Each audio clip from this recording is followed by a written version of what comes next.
শেষ হয়ে যাচ্ছে আমেরিকার অস্ত্রের মজুদ। যুদ্ধ বন্ধে মরিয়া ট্রাম্প, বাড়ালেন যুদ্ধবিরতির মেয়াদ।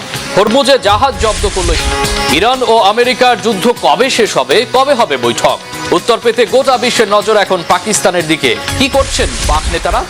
ইরানের উপর পরমাণু বোমা হামলা করতে চেয়েছিলেন প্রেসিডেন্ট ট্রাম্প, বিস্ফোরক দাবিতে তোলপাড় বিশ্ব। সত্যি কি ঘটেছিল? ফুরে আসছে আমেরিকার অস্ত্রের মজুদ। ইরানের সাথে যুদ্ধ শেষ হওয়ার আগেই এমন বিস্ফোরক তথ্য দিয়েছে খোদ আমেরিকার একটি গবেষণা সংস্থা। ফলে যুদ্ধ শেষ করতে মরিয়া হয়ে উঠেছেন মার্কিন প্রেসিডেন্ট ডোনাল্ড ট্রাম্প। এরই মধ্যে একতরফাভাবে বাড়িয়েছেন যুদ্ধের মেয়াদ, তাও অনির্দিষ্টকালের জন্য। চাপ দিচ্ছেন চুক্তির জন্য। তবে ইরান অনড় আগের অবস্থানেই, সাফ জানিয়ে দিয়েছে হরমুজে মার্কিন নৌ অবরোধ তুলতেই হবে আলোচনা। সেই সাথে হরমুজ প্রণালীর উপর দখল আরো জোরালো করেছে খামেনির দেশ। বুধবার জব্দ করেছে 2টি জাহাজ। এমন পরিস্থিতিতে যুদ্ধে কি চরম ক্ষমতাধর দেশ আমেরিকা হেরে যাচ্ছে? মধ্যপ্রাচ্যের নয়া পরাশক্তি কি হচ্ছে এই ইরান? কি বলছেন বিশ্লেষকরা? ডেস্ক রিপোর্টে জানাচ্ছেন সঞ্জিদা ইসলাম তন্নি। সময় বেড়েছে যুদ্ধবিরতির, কিন্তু কমেনি হরমুজ প্রণালীর দখল ঘিরে উত্তেজনা। অস্ত্র আর গোলাবারুদ নিয়ে এখনো মুখোমুখি অবস্থানে ইরান ও আমেরিকা। ইরানের দখলে এখনো হরমুজ।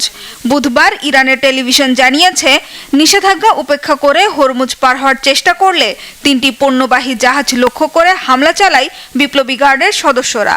পরে 2টি জাহাজ জব্দ করে আইআরজিসি।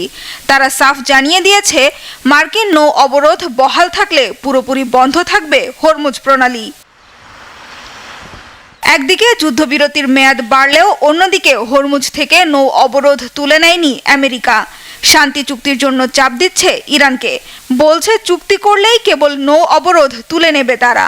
প্রথম দফার যুদ্ধবিরতি শেষ হওয়ার মাত্র কয়েক ঘন্টা আগে বুধবার মার্কিন প্রেসিডেন্ট ডোনাল্ড ট্রাম্প জানালেন বাড়বে যুদ্ধবিরতির মেয়াদ।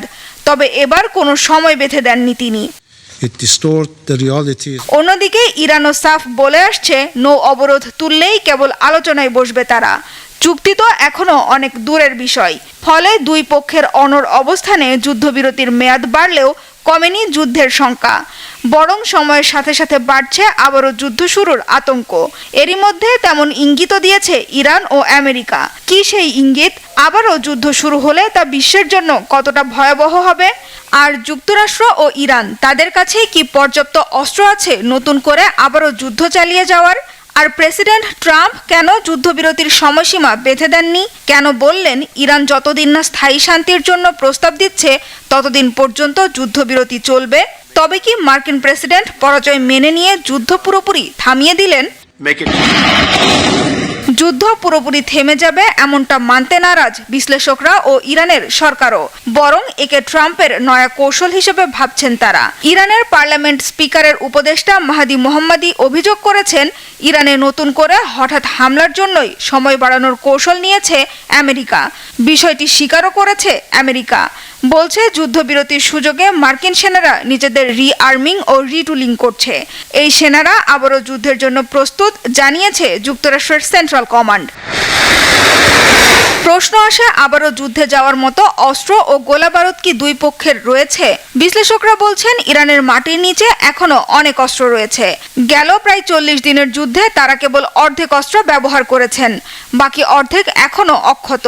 তবে ভয়টা বেশি আমেরিকার, বলছেন বিশ্লেষকরা। তারা বলছেন, ফুরিয়ে আসছে আমেরিকার অস্ত্রের মজুদ। যুক্তরাষ্ট্রের যুদ্ধাস্ত্রের ভান্ডারে বড় ধরনের ঘাটতি তৈরি হয়েছে। ওয়াশিংটন ভিত্তিক গবেষণা সংস্থা centre for strategic and international স্টাডিজের বিশ্লেষণ বলছে, ইরানের বিরুদ্ধে অপারেশন এপিক ফিউরিতে মার্কিন সেনাবাহিনী তাদের উন্নত মানের মিসাইল প্রতিরক্ষা ব্যবস্থা থার্ড, প্যাট্রিয়ট ও প্রসিশনের অর্ধেক ইন্টারসেপ্টরই এরই মধ্যে ব্যবহার করে ফেলেছে। সামরিক বিশ্লেষকদের মতে, একের পর এক যুদ্ধে জড়িয়ে মার্কিন বাহিনীর যুদ্ধাস্ত্রের সংরক্ষিত ভান্ডারে বড় ধরনের শূন্যতা তৈরি হয়েছে। তবে যুদ্ধের সহজে পরাজয় মেনে নেবেন না মার্কিন প্রেসিডেন্ট ডোনাল্ড ট্রাম্প। আর তা বোঝা গেল যুদ্ধবিরতির মেয়াদ বাড়ালেও যুদ্ধে ইরানকে সহায়তাকারী 14 ব্যক্তি ও প্রতিষ্ঠানের ওপর নিষেধাজ্ঞা দেয়ায়। মার্কিন অর্থ মন্ত্রণালয় জানিয়েছে, ইরান সরকারের পক্ষে অস্ত্র বা অস্ত্রের যন্ত্রাংশ সংগ্রহ বা পরিবহনে ভূমিকা রাখায় ইরান, তুরস্ক এবং সংযুক্ত আরব আমিরাতের 14 ব্যক্তি, প্রতিষ্ঠান এবং কিছু বিমানের ওপর নিষেধাজ্ঞা আরোপ করা হয়েছে। এত হুমকিকে বরাবরের মতো পাত্তাই দিচ্ছে না ইরান। দেশটির বন্দরগুলোতে অবরোধ দিয়ে যুক্তরাষ্ট্র যুদ্ধবিরতি লঙ্ঘন করছে বলে অভিযোগ তুলেছেন দেশটির পররাষ্ট্রমন্ত্রী আব্বাস আরাকচি। একই সাথে আবারও সাফ জানিয়েছে যুক্তরাষ্ট্র হরমুজ প্রণালীতে ইরানের ওপর থেকে অবরোধ তুলে নিলে আলোচনায় ফিরবে তারা। ফলে পাকিস্তানের তোড়জোড় সত্ত্বেও কবে আলোচনা হবে নাকি আবারও যুদ্ধ হবে তাই এখন বড় প্রশ্ন। তবে বিশ্লেষকরা বলছেন যুদ্ধবিরতি ইরানের চাইতে ট্রাম্পের বেশি দরকার, কারণ এই মুহূর্তে নিজ দেশে চরম অর্থনৈতিক ও রাজনৈতিক চাপে রয়েছেন তিনি। ইরানের বিরুদ্ধে পরমাণু বোমা হামলা করতে চেয়েছিলেন মার্কিন প্রেসিডেন্ট ডোনাল্ড ট্রাম্প, এমন একটি ভাইরাল দাবি ঘিরে চলছে বিশ্বে তোলপাড়। বলা হচ্ছে জয়েন্ট চিফ অফ স্টাফের চেয়ারম্যান জেনারেল ড্যান কেইনের বাধায় সেই সিদ্ধান্ত নিতে পারেননি প্রেসিডেন্ট ট্রাম্প। এখন পর্যন্ত এই দাবির পক্ষে কোনো নির্ভরযোগ্য প্রমাণ পাওয়া যায়নি বলে জানিয়েছেন মার্কিন গণমাধ্যমগুলো। হিজল জোবায়েরের ডেস্ক রিপোর্ট। ইরানের বিরুদ্ধে পারমাণবিক কোড ব্যবহার করতে চেয়েছিলেন মার্কিন প্রেসিডেন্ট ডোনাল্ড ট্রাম্প, তবে জয়েন্ট চিফস অব স্টাফের চেয়ারম্যান জেনারেল ড্যান কেইন তাকে থামিয়ে দেন। সম্প্রতি এমন একটি দাবি ব্যাপকভাবে ছড়িয়েছে। বিষয়টি নিয়ে যুক্তরাষ্ট্রের রাজনৈতিক মহল সহ গোটা বিশ্বেই ব্যাপক তোলপাড় সৃষ্টি হয়েছে। এ নিয়ে বিশেষ একটি প্রতিবেদন প্রকাশ করেছে ফ্রান্সের রাষ্ট্রীয় সংবাদ মাধ্যম ফ্রান্স 24। প্রতিবেদনে বলা হয়, সাবেক CIA কর্মকর্তা ল্যারি জনসন একটি পডকাস্টে অভিযোগ করেছেন হোয়াইট হাউসের জরুরি এক বৈঠকে ট্রাম্প ইরানের বিরুদ্ধে পারমাণবিক কোড ব্যবহারের নির্দেশ দিতে চেয়েছিলেন, কিন্তু জেনারেল কেইন তাকে সেই সিদ্ধান্ত নিতে বাধা দেন। জনসন ঘটনাটিকে বড় ধরনের উত্তেজনাপূর্ণ সংঘর্ষ হিসেবে বর্ণনা করেছেন। ফক্স নিউজের সাবেক বিশ্লেষক অ্যান্ড্রু ন্যাপালিটানো পরিচালিত জাজিং ফ্রিডম পডকাস্টে জনসন বলেন, বৈঠকটি এক পর্যায়ে তর্কে রূপ নেয়। যখন ট্রাম্প পারমাণবিক কোড সক্রিয় করতে চান, তখন জেনারেল কেইন দাঁড়িয়ে সরাসরি না বলেন, জানান সামরিক বাহিনীর প্রধান হিসেবে তার সেই অধিকার আছে। ফ্রান্স 24 জানায়, এই দাবি নিয়ে বিতর্ক আছে, কেননা যুক্তরাষ্ট্রের চেইন অব কমান্ডের সঙ্গে এটি পুরোপুরি মেলে না। নিয়ম অনুযায়ী প্রেসিডেন্টের নির্দেশকে কেউ অগ্রাহ্য করতে পারে না। CNN জানিয়েছে 18 এপ্রিল জেনারেল কেইন, প্রতিরক্ষা মন্ত্রী পিট হেগসেথ সহ শীর্ষ কর্মকর্তারা হোয়াইট হাউসে উপস্থিত হন। পরে কেইনকে দ্রুত ভবন থেকে বেরিয়ে যেতে দেখা যায়। পডকাস্টে দেখানো ফুটেজে এমনটাই দাবি করেন ল্যারি জনসন। ওয়াশিংটন পোস্ট জানিয়েছে, ট্রাম্প ও জেনারেল কেইনের মধ্যে ইরান যুদ্ধ নিয়ে উল্লেখযোগ্য মতবিরোধ আছে। যদিও ফেব্রুয়ারিতে ট্রাম্প দাবি করেছিলেন কেইনের মতে ইরানের বিরুদ্ধে সামরিক অভিযান সহজেই জেতা সম্ভব, কিন্তু ওয়াশিংটন পোস্টের প্রতিবেদনে বলা হয়, বাস্তবে কেইনের পরামর্শ ছিল ভিন্ন।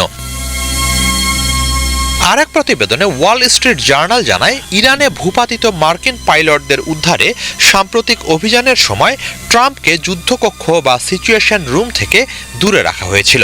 সংশ্লিষ্ট বিভিন্ন সূত্র জানায়, মার্কিন প্রেসিডেন্ট সে সময় খুবই উত্তেজিত ছিলেন। বিমান ভূপাতিতের খবরে তিনি ঘন্টার পর ঘন্টা সহকর্মীদের ওপর চিৎকার করছিলেন। ওই অবস্থায় তার আচরণ ভূপাতিত পাইলটদের উদ্ধার অভিযানে ও সিদ্ধান্ত গ্রহণে বাধা সৃষ্টি করতে পারে বলে মনে করেছিলেন সামরিক কর্মকর্তারা।